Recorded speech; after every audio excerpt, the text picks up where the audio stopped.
Seja bem-vindo ao Página 2. Apesar das evidências científicas, dos alertas dos especialistas, dos efeitos que todos sentimos, apesar de tudo isto, Portugal é o segundo país onde mais se usa o carro em toda a União Europeia.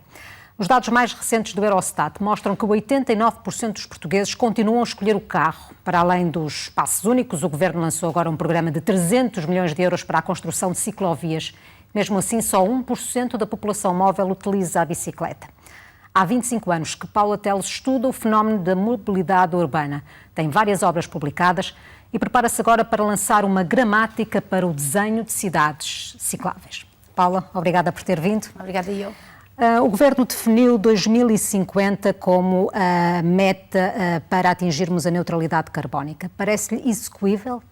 Tenho muitas dificuldades, reconheço, porque o nosso atraso em Portugal, em particular em Portugal, é muito grande no sentido da construção de um território mais amigo do ambiente e mais sustentável. Mas temos que ter metas, como tudo na vida. Temos que ter metas na nossa vida familiar, na nossa vida profissional e empresarial e também temos que ter metas no nosso país, ainda por cima porque o problema do planeta é um problema muito, muito grave. E desse modo eu entendo que estão reunidas pelo menos as forças principais, que são as forças políticas, para se puxar um bocadinho para essa matéria e para nós técnicos andarmos mais rápido, acelerarmos e podermos ir ao encontro daquilo que é o desejo da população, que é efetivamente ter uma maior qualidade de vida. E essas questões das metas só têm a ver com uma questão muito simples, é com a saúde pública. Era quase impensável há 25 anos, quando eu tirei, ou há 26 ou 27, quando tirei o meu curso de engenharia, se relacionar muito a engenharia com a saúde. Muito menos a engenharia do tráfego, que é a minha base, embora de planeamento do território, com a saúde. Hoje nós percebemos que, efetivamente, os dados, nomeadamente da ONU, que foram lançados muito recentemente, em novembro passado, demonstraram que há um conjunto enorme de pessoas, todos os dias, que são vítimas, portanto, que há mortes efetivas por motivos de fenómenos como a libertação em excesso de partículas ou de dióxido de carbono para a atmosfera.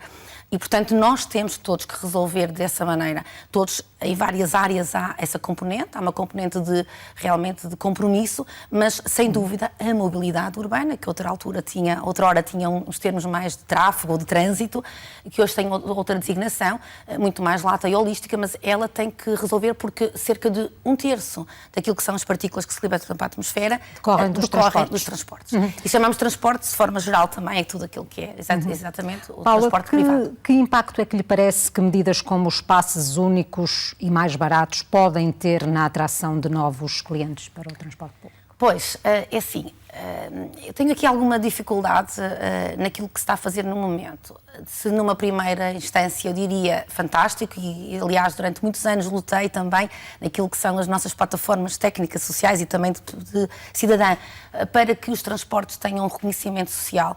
Eu sempre entendi que os transportes e a mobilidade têm um compromisso social e uma componente social muito grande, daí que também sempre entendi que deveria haver mais descentralização da política da mobilidade para as autarquias ou para outras plataformas mais regionais ou hoje que se chamam as comunidades intermunicipais, porque efetivamente o trabalho do transporte público ele tem que ser visto numa ótica social.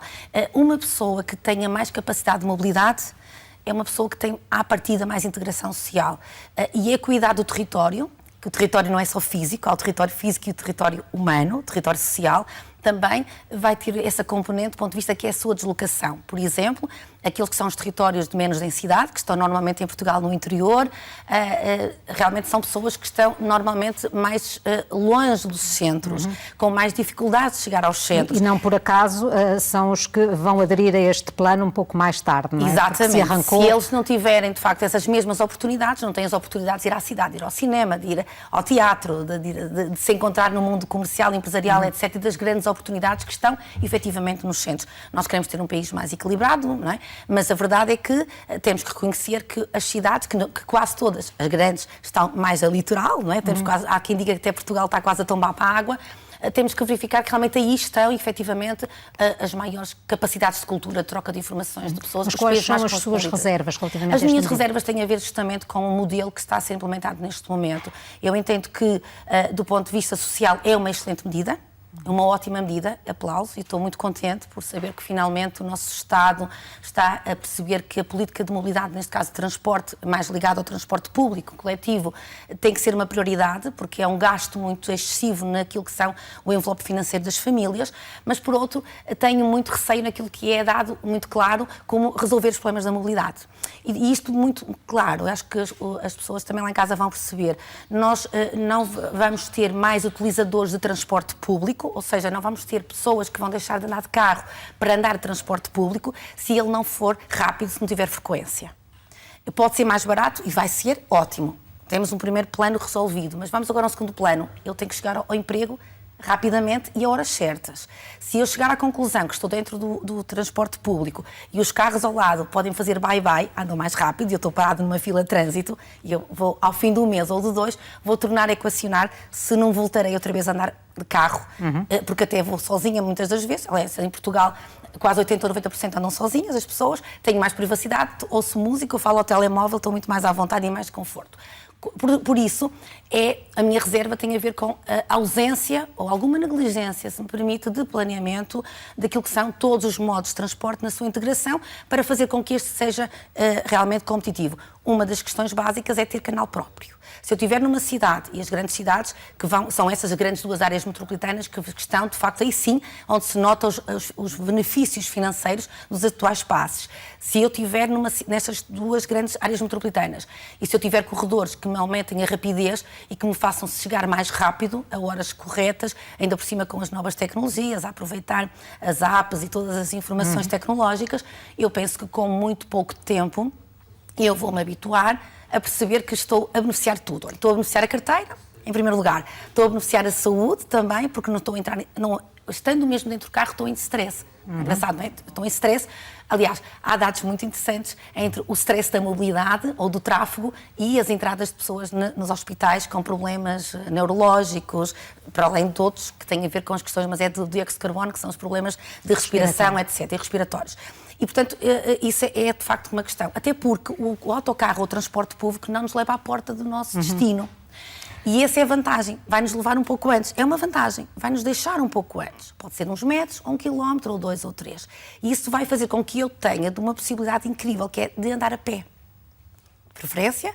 Ou, se não puder, de andar de bicicleta, se estiver, ou de outro modo, das novas micromobilidades. O que está a dizer é que esta medida dos espaços únicos deveria ser apresentada ou complementada com uma série de outras medidas que tornassem o tráfego dos transportes públicos mais rápido, que fornecessem condições até para essas interfaces, para a ligação. A intermodalidade. Sem ser da área, se falou o tema certo. Nós precisamos de apostar muito na intermodalidade. Não adianta eu investir imenso no transporte público ou no outro tipo de transporte, se aquilo que é a rótula onde eu faço a mudança da intermodalidade... Não funciona. Não funciona. Eu costumo dizer que o problema está nesta rótula. Aliás, os aeroportos são rótulas, não é? Que nós sabemos, os interfaces, vamos imaginar, no Porto temos Campanhã, ou em Lisboa, a Gare do Oriente, são pontos onde sai do modo de transporte e naquela área muito contida eu posso optar outros modos de transporte. E hoje até são grandes centros. E a sua experiência diz-lhe que pouco tem sido feito nessa área? Muito pouco ou nada. Só é possível trabalhar o interface se trabalharmos a escala da cidade ou do município e depois a escala regional e a escala nacional. E isso é algo que me preocupa muito. Sempre me preocupou. Eu sou, acima de tudo, planeadora do território. Eu gosto de planear as cidades. E gosto de planear as cidades e as regiões e os países e na escala superior. E por vezes o que eu assisto, e isso é com mágoa, é que nós estamos permanentemente a fazer medidas a avulso e não trabalhamos de forma holística o território. E ela hoje já não é só uma rede de layers de disciplinas, ela é também uma rede toda altamente complexa que integra a mobilidade com os costumes, com os padrões de mobilidade, com os estilos de vida e com as grandes oportunidades que nos dão os centros das cidades. Vamos integrar aqui agora as bicicletas, que é uma das suas preocupações também. O título do livro parece deixar implícito que não basta construir uma ciclovia para passarmos a ter pessoas que se deslocam de bicicleta. Exatamente.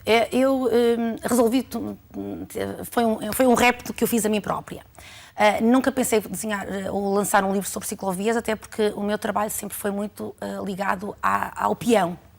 Eu de todas as áreas da mobilidade, eu tenho que trabalhar todas, que eu sou planeadora da mobilidade, e, portanto, eu tenho que trabalhar desde, se for preciso, a grande infraestrutura, do ferroviária, aeroportuária, não é? Até chegar ao modo pedonal, mas eu gosto, a minha paixão são os peões. Sempre foi os peões, e principalmente aqueles mais vulneráveis, aqueles que têm dificuldades de mobilidade, uma pessoa com deficiência, uma pessoa idosa, uma criança, uma mãe com um carrinho de bebê, um familiar, ou até um senhor de tacão alto.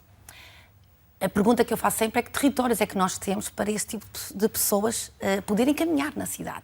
Ou, de forma mais simples, o chão das cidades está preparado para albergar estas pessoas que são diferentes e que têm problemas? A resposta é não. É não.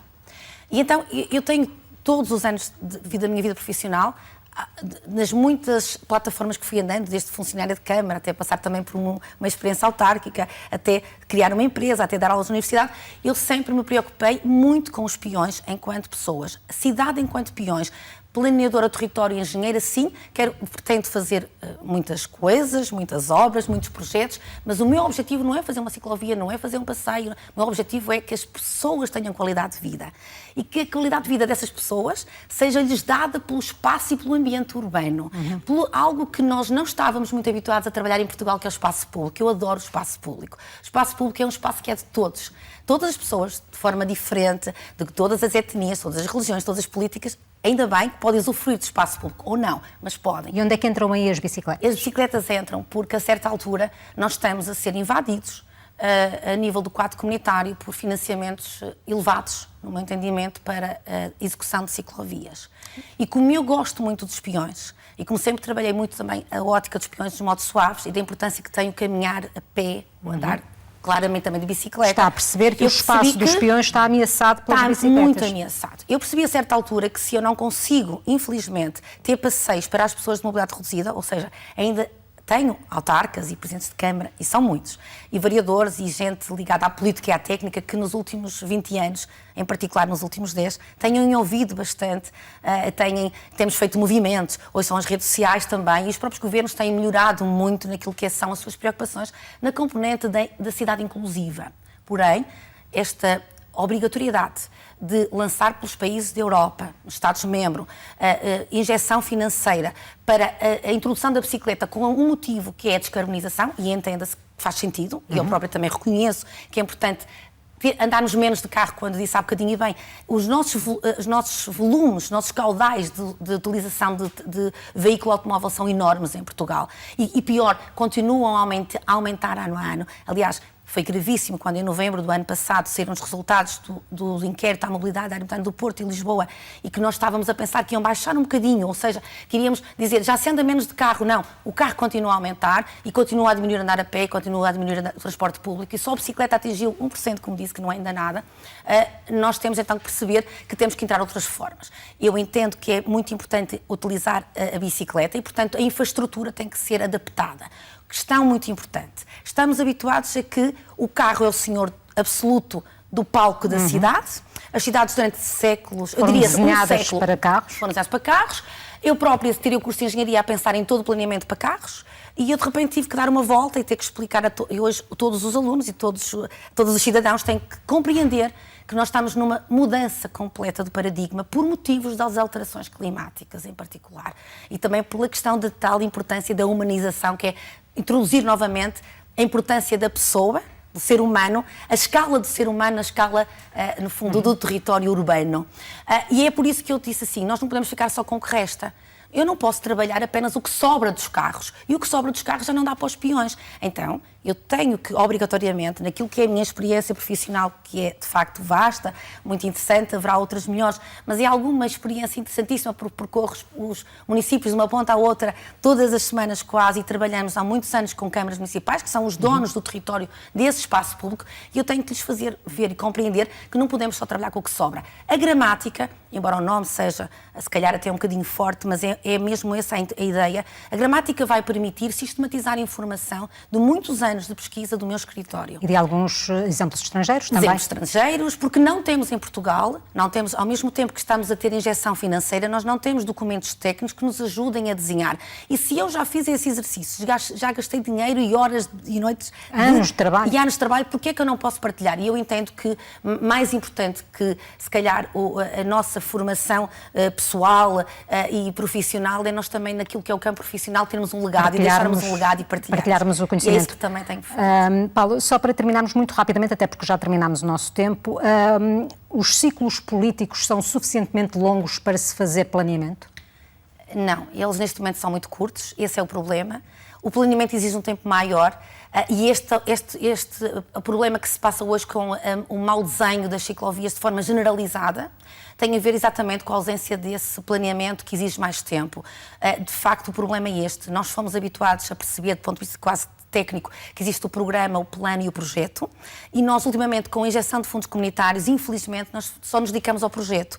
E o projeto é fazer a medida, é fazer a praça, é fazer a rua, é fazer mais um cruzamento, mais um entroncamento, é colocar mais um transporte, mais um passo, e nós não fazemos aquilo que é o pensamento estratégico, o chapéu de todo esse pensamento que tem que existir depois, portanto, ajusante. E, portanto, o que é que nós verificamos? É que, se calhar, antigamente, como os próprios ciclos políticos eram maiores, nós não tínhamos data para autárquica, portanto, um presidente de Câmara podia estar 30 anos e até o planeamento foi existindo e foi fazendo de certa maneira, embora nós achamos sempre que é pequeno, mas foi fazendo e nós hoje ainda temos mais esse problema. E agora, temos que juntar, que apertar, que não é, que condensar. Há até uma pressão política enorme, porque se não se gastam todos os fundos comunitários, se não se usam todos os fundos comunitários, são acusados de negligência ou de mau governo e, portanto, há uma pressão adicional. Paulo, esta conversa poderia durar várias horas, seguramente, e é apenas uma primeira conversa, teremos seguramente outras oportunidades. Não quero terminar sem lhe perguntar se utiliza todos os dias o automóvel.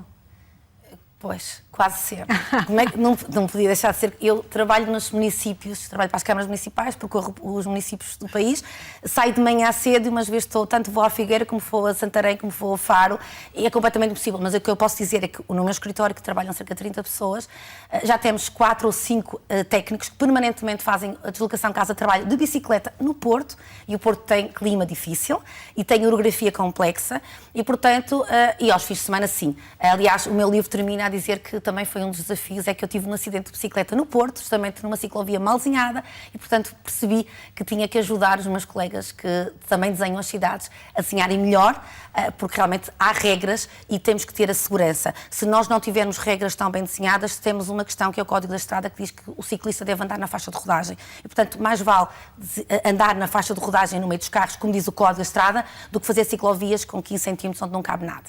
Paulo Teles, foi um gosto tê-la aqui. Muito obrigada pelo seu testemunho, pela sua análise. Assim termina a página 2. Tenha uma boa noite e uma boa semana.